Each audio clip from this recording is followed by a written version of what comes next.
And I know what happens is you bring people, you bring them on a propaganda tour, Mr. Yes, contract. Yes, but after that, he broke this ceasefire.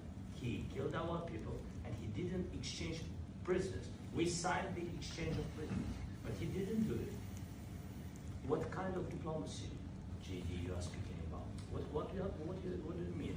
I'm talking about the kind of diplomacy that's going to end the destruction of your country. Yes, but if you Mr.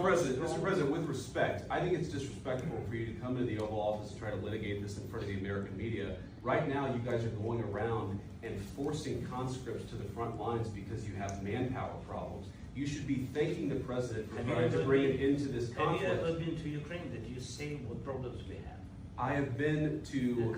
I've actually watched and seen the stories, and I know what happens is you bring people, you bring them on a propaganda tour, Mr. President. Do you disagree that you've had problems bringing people in your military? And do you think that it's respectful to come to the Oval Office of the United States of America and attack the administration that is trying to prevent the destruction of your country? A lot of questions. Let's start from the beginning. Sure. First of all, during the war, everybody has problems. Even you, but you have nice ocean and don't feel now, but you will feel it in the future. God bless. You don't know that. God bless. You don't God know. bless. You will not have a war. Don't tell us what we're going to feel. We're trying to solve a problem. Don't tell us what we're going to feel. I'm not telling you. Because you're in no position to dictate that. That's exactly what you're doing. You're in no position to dictate what we're going to feel. We're going to feel very good. We're going to feel very good and very strong. You're right now not in a very good position. You've allowed yourself to be in a very bad position, and he happens to be right about it. From the very beginning of the war. You're not in a good position. You don't have the cards right now. With us, you start having cards. But right now, you don't. Yeah, you're playing cards. You're playing cards. You're gambling with the lives of millions of people. You're gambling with World War III. You're gambling with World War III. And what you're doing is very disrespectful to the country, this country. It's back to you.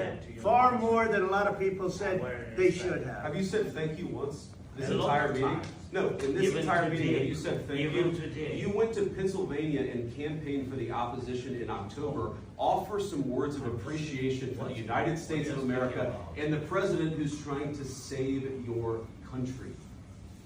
Please, you think that if you will speak very loudly about the war, He's not speaking loudly. He's not speaking loudly. Your country is in big trouble. Wait a minute. No, you've done a lot of talking. Your country is in big trouble. I know. You're not winning. You're not winning this. You have a damn good chance of coming out okay because of us. Mr. President, we are staying in our country, staying strong from the very beginning of the war. We've been alone. And we are thankful. I said thanks. You haven't been alone. You haven't been alone. We gave you, through this stupid president, $350 billion. We gave you military equipment, and your men are brave, but they had to use our military. If you didn't have our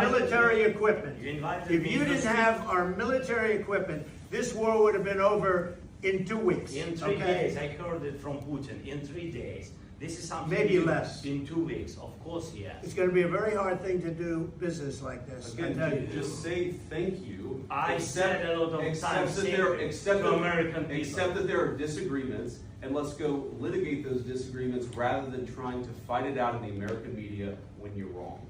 We know that you're wrong. But you see, I think it's good for the American people to see what's going on. I understand. I think it's very important. That's why I kept this going so long. You have to be thankful. You don't have the cards.